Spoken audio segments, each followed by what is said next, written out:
So welcome to Support Group Leader Roundtables. As always, we ask that you mute your mic when necessary, that you listen deeply. I once told my daughter, I'm like, I don't think you're listening. I think you're just waiting to talk again. So don't be guilty of that. Make sure you're really listening. Yes, and really kind of embrace and be open to suggestions. Move with intention. And of course, be patient with technology because it's great when it works, but it doesn't always work. And so now I thought about, because it is football season, so I'm wondering if people find it wonderful or overrated. Because personally, I love it. I find it wonderful, but I know not everyone shares my opinion. So I thought, let's throw that out there. How are people feeling about football season? Do you think it's wonderful? Or are you like, I don't even care that it's football season because it means nothing to me? BJ loves football. Lauren says, what's football? So I guess we have her answer. And that's okay. But we do joke in Florida. We have hurricane season, football season, and love bug season. Katie says she can live without it. BJ says LSU and go Saints. Oh, Karen says overrated. Yep. Sheila's mixed. She loves the Saints, but not crazy about the injuries. Yeah, that is kind of annoying, but it is interesting now to watch the new kickoff, how they kind of just stand there so that they're not colliding. Lori says, let's go Pitt. And Calissa liked it better when it was 16 weeks. Sheila's an LSU fan. So we got a mixed bag here. That's cool though. I appreciate it. And so today we're going to be talking about who can fill in. And like I said, this is not about succession planning. This is about life happening. Sometimes unexpectedly. Sometimes you knew you had a vacation. Like last week I was out, and so I had Calissa covering resilience and Clemmy covering the adult child group. And Kelly let in my flying solo group, and I put someone else in charge. And so sometimes that's easy, but this actually happened. I was in my care partner group, which is on Zoom, and the group just started. It's about 2 minutes in, my daughter calls. I text her, hey, I can't deal with this right now. I'm in a support group. And she calls again. So I'm like, hang on 1 second, and I mute myself.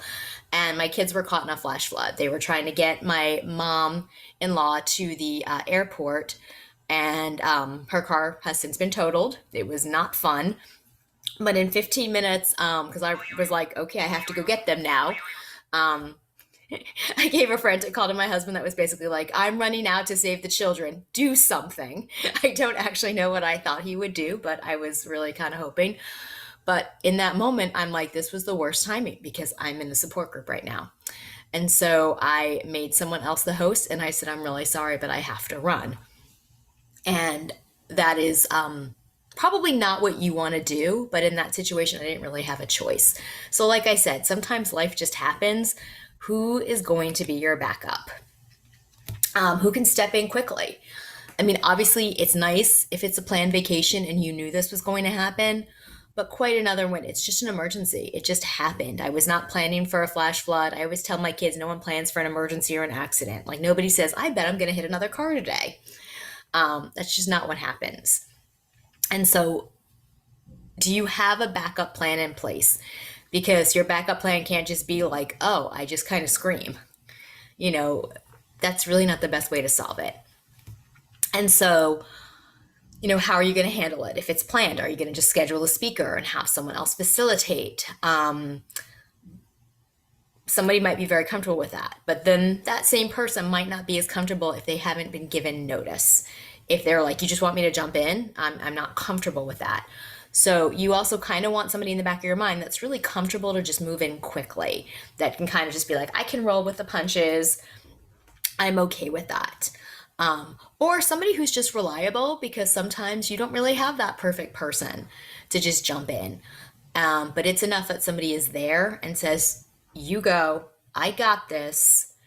And, again, I always say it might not be the same meeting, but it's still a meeting and you're still there and you're supporting the community, and that's really what's most important. Again, like someone reliable, if they say they're going to be at that meeting, they're at that meeting. Someone who cares, because that's the biggest thing, and somebody just willing to hop in, because again, you just don't know If life happens, what are you going to do? Because I can assure you, I didn't plan for a flash flood that day. And even when I turned into it, I was a little bit like, I've never seen the street this bad.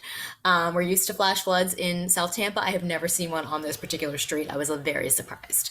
And so it really was just like in that moment, I need you to take over the group. And she did. And I was very grateful. But, it wasn't ideal. And it's better if you can kind of have it planned, like who is going to be my backup if something happens. And so I want to talk about, do you have a backup and how did you find this person? Because that's a big deal. Is again, we're not talking necessarily succession planning. You're not talking about handing the group over, but just someone that can be your backup. Should you get a phone call, something happened? Should, again, and sometimes maybe you just have a vacation. I hope you do have a vacation. You have a trip planned. Like maybe you schedule things on the third week and now we go and plan all in. And now you're like, well, I'm going to be at all in now. I wasn't planning that. And now I am. And we hope to see you there. But that's kind of just how we work. So, do you have a backup and how did you go about finding that person? So, we're going to go ahead. Lori says she's trying to be the backup because she would like to maybe turn over the support group to someone. And again, that's okay too. But this is just for those emergency situations, to say like, hey, if you're out, I can take over. And in Lori's case, kind of say, you know what, I'd like to step down, but I'll be your backup. Like, I'm not going to just leave you high and dry. So Kelly's going to go ahead and put you into small groups. And we'll go ahead and give you guys a good hour or so to just talk amongst yourselves. And we'll see you back at 10 after.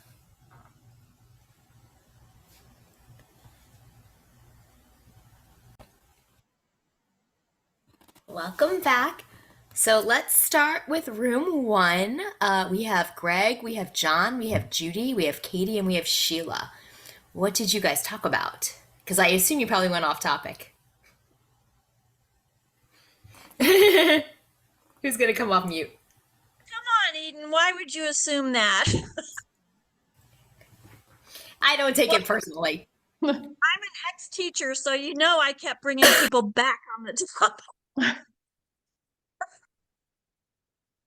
But it's okay because I appreciate when you guys kind of like you start at the topic and then it kind of wanders, and that's what happens. I read somewhere men can talk about 4 topics in like an hour and women can talk about 50.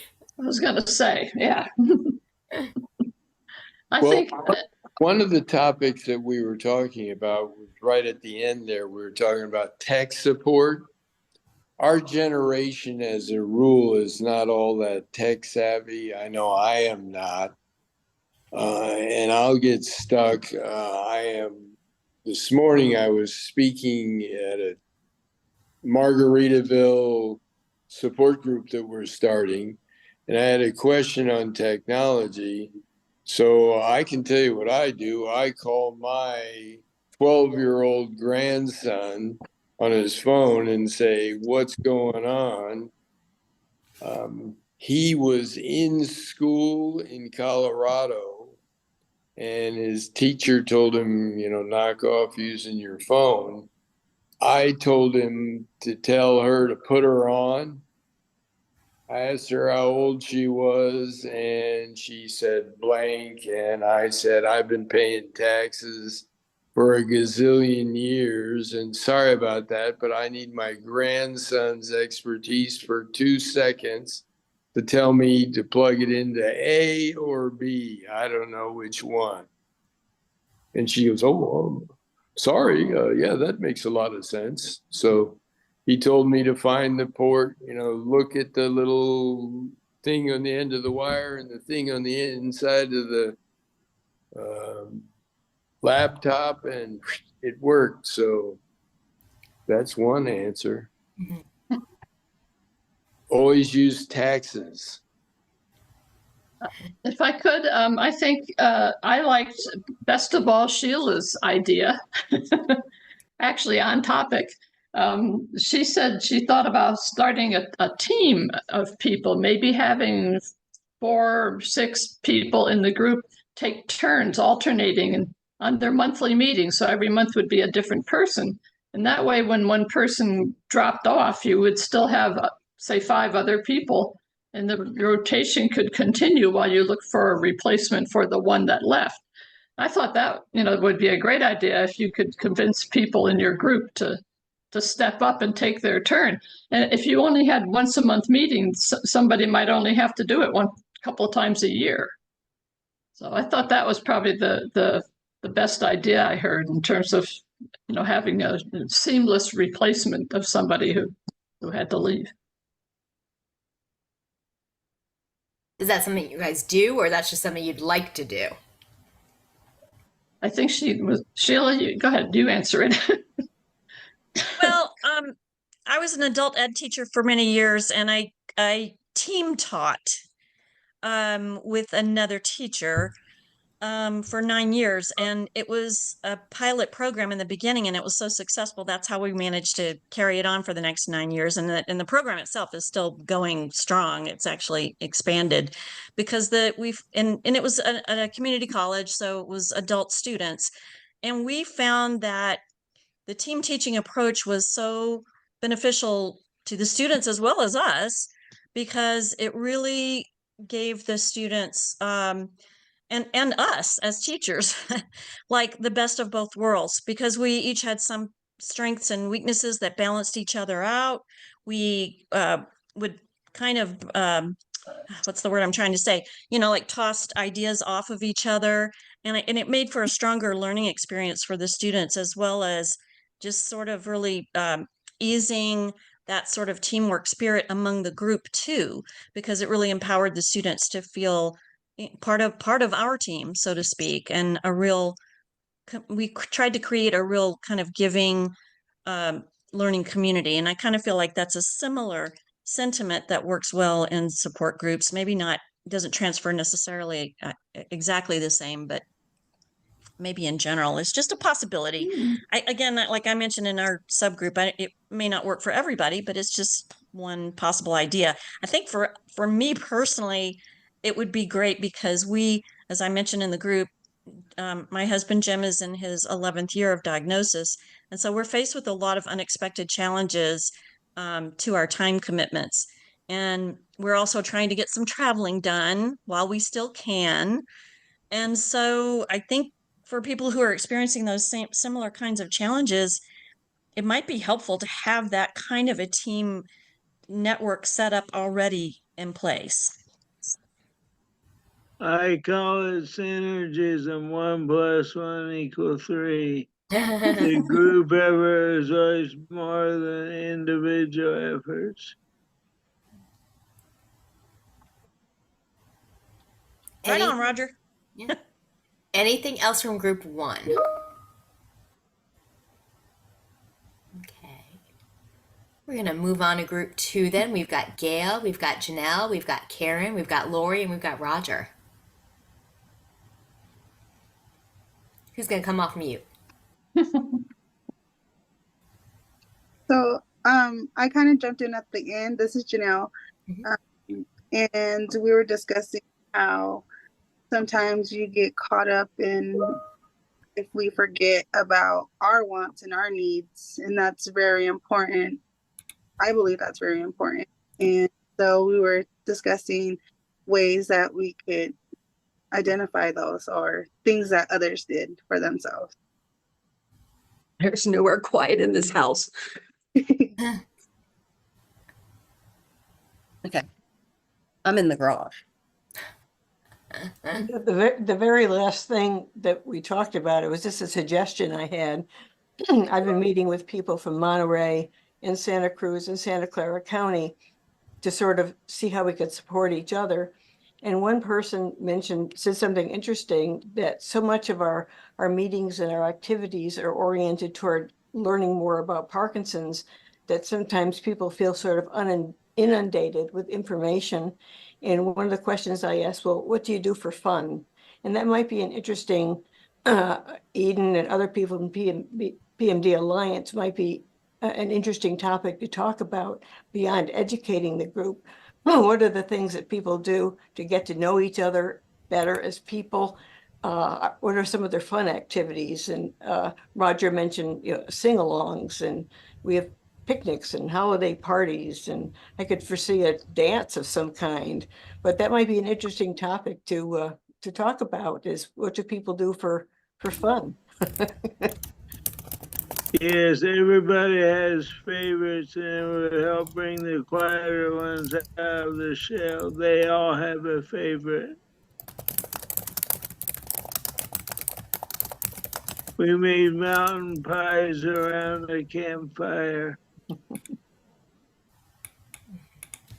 I'm painting pumpkins or doing something pumpkins in October. That'll be fun. In terms of replacing people, a couple of things were suggested, and one which has worked well in our group is to, if it's a fairly new person, if they express interest, of getting them involved in doing one small thing, making a phone call, finding a speaker, greeting people at the door, something like that. And the next thing you know, they're becoming more and more involved. I think all the groups need to be bringing in future leaders. And I said, we're kind of fortunate in our group, it's very large. We have a lot of people who could step in at a moment's notice.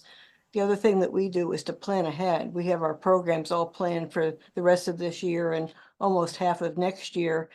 And our steering committee, which sets up the monthly meetings, make sure that other people in the group have contact information if they're speakers, so that if something happens, somebody ends up in the hospital or an accident, has an emergency, a flash flood, we heard about that, is that other people can step in, to run a meeting. But planning ahead is very important, making sure you have people who can take over at a moment's notice. Well, I just thought about this, but since I'm in group 2, I'll throw it out there now, is if you're a support group leader, and I mean, at least I am, I have a pretty strong personality. I'm always talking, I'm never quiet, but it's really hard not to intimidate people. Like I want people to say, hey, I'll do it, or I'll whatever, but I don't want them to be like afraid of like stepping on my toes. So I really try to be like, okay, I'm wearing steel-toed shoes. You can say whatever in this group, and it doesn't have to be me talking all the time. So I think if you let them know up front, like, yeah, I'm leading this group and I'm a pretty strong personality, and I'm really approachable, helps. And also make it clear that you don't expect them to be you when they take over Right. meeting, that it's like, it's your meeting right now. I'm going on vacation or something came up.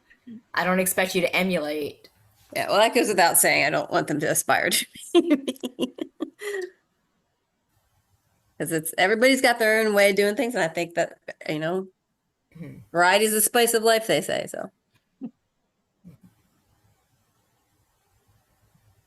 that's my thing. What are some other things you guys talked about? Because I don't think you talked about all this the whole time. No, we talked about that was the first 7 to 10 minutes, right? We talked about traveling, Mm-hmm. and that type of thing. Educating the airlines. There's different wheelchairs. Yeah, we talked about, One piece, when I take mine to the airplane, they check it with the luggage and bring it back, so I don't have to have any extra help.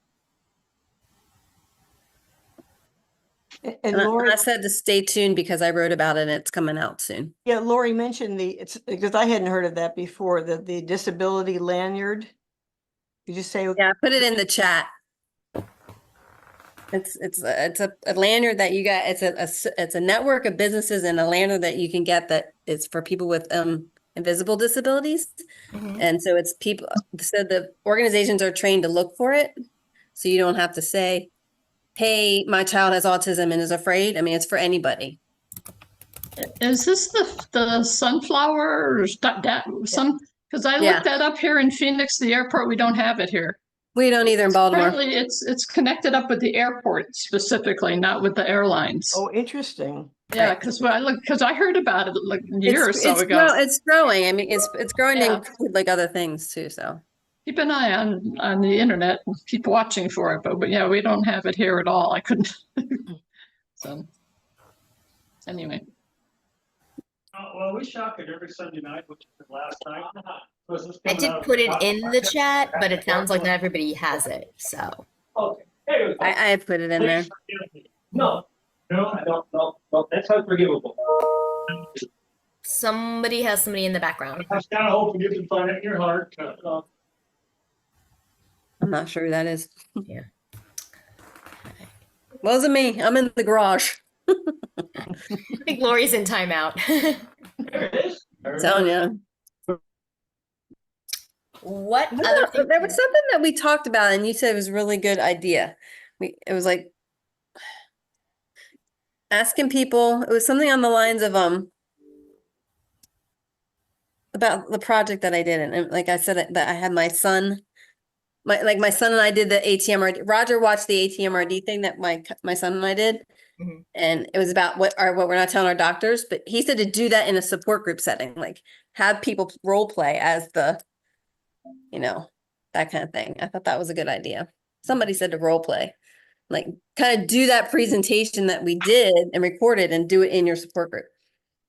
Yes, have a support group teach you how to do it for the doctor. Do a role play, a live role play. Like if you're in a doctor's appointment, I'm the doctor, you're the patient. What do you want to, how you want to roll, how you want to make this go? That is important though, because I know in Getting Real, someone once asked, my partner is always so exhausted after their visit. And the movement disorder specialist said, well, that's because they're performing for me. Like they really want to be on and be their best. And it's kind of like that's great, but it's really not, because and the doctor's not really seeing what's going on. They're just seeing you perform. Right. And so that is something really good to talk about in the support group. Like, I remember a friend once said to me, she's like, why do we lie to our pediatricians? And it's like, so that they don't think we're horrible parents. And, but it's like, oh, sure, my child's eating all their fruits and vegetables and, things like that. And it's just like, I'm like, well, I'd like to think I never said anything bad. That was just a blatant lie. But, for the most part, I'm like, yeah, I was pretty honest. But, certain times I'm like, well, I'm not really a salad girl. That is so true. Yeah, well, my wife says my doctor has no clue how I am by myself because I always get up for people. Mm-hmm. That's what Boss Bloom said. I don't know if you guys know how many of you have read his stuff or heard him speak, but he said that the clinical setting is the worst place to do an evaluation. Yeah. Because you're not in your element, you're not in your zone. And you want to perform. I always threaten my mom that I'm going to go with her to appointments and tell them everything because she does that. She performs. She doesn't eats well before her appointments and all that, to where her sugars are going to be high or things like that, where she's not telling them everything. Yeah. Well, in defense of your mom, 82% of us don't tell our doctor something. Right.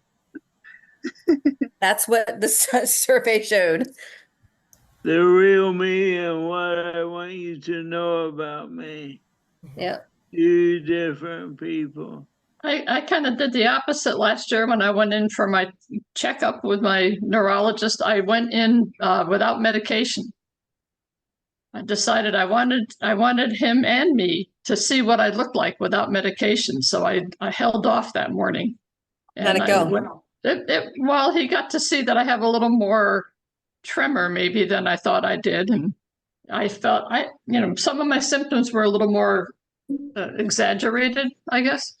Yeah. And I said to him, this is me with no medication. So he said, it's a good idea to do that. If you make your appointment early enough in the day, you don't want to wait till 4 o'clock in the afternoon, but make a 9 a.m., 10 a.m. appointment and see if you can hold off. I think so. It was kind of the opposite of what normally I would do, would be to come in and say, oh, I see, I can still do everything.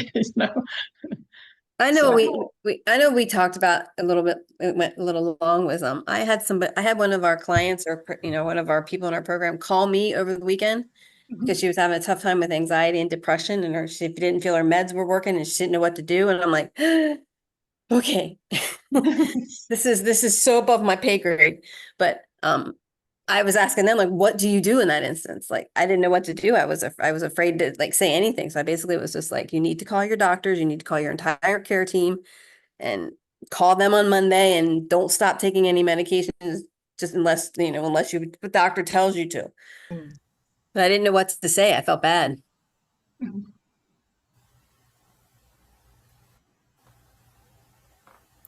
You did the right thing though, because you tried to help. Yeah, and I did send an email to like the nurse navigator person that I know, that's hers, and said she called me over the weekend. Somebody might want to check on her. Yeah, Hi, thank you for everything you that's did. above and beyond. Like I said, I don't know what you're supposed to say. I just kind of said, I can't be your doctor. You have to call your doctor. Mhm.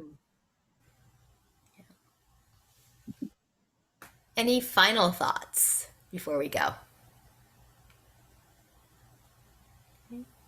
Well, I'm gonna thank. Oh, she has Sheila? one. Yep. Oh, I just had kind of a quick observation on follow up on what Lori said. She said that, Lori, you said that study showed that 82% of people are not totally honest with their doctors. I was just thinking that if it's a self-reporting survey, the data was probably closer to 99%. I think what was it? It was a live survey, right? It was the thing we did, an online live streamer or something, right? Yeah, So so we're- if we're telling the truth ourselves, Yeah. the number would probably be closer to 99%. That's a good Kind point. of like saying, That's a I good point. don't lie in the doctor's office, and I'm not lying right now. Of course not. Exactly. Ouch, ouch, ouch. That's funny. Well, I think next time, based on what I was hearing, we will address what are we doing for fun, because that's always important. So that can be next month's topic. And I thank everyone for joining us. It's going to be our regular time next on the first Monday, which should be like the 5th or so. I know, I'm like, what is it? October 7th. So we will be back on our usual first Monday meeting time. I hope everybody has a good rest of your day, and I look forward to seeing you during the week. Bye, Bye. everyone.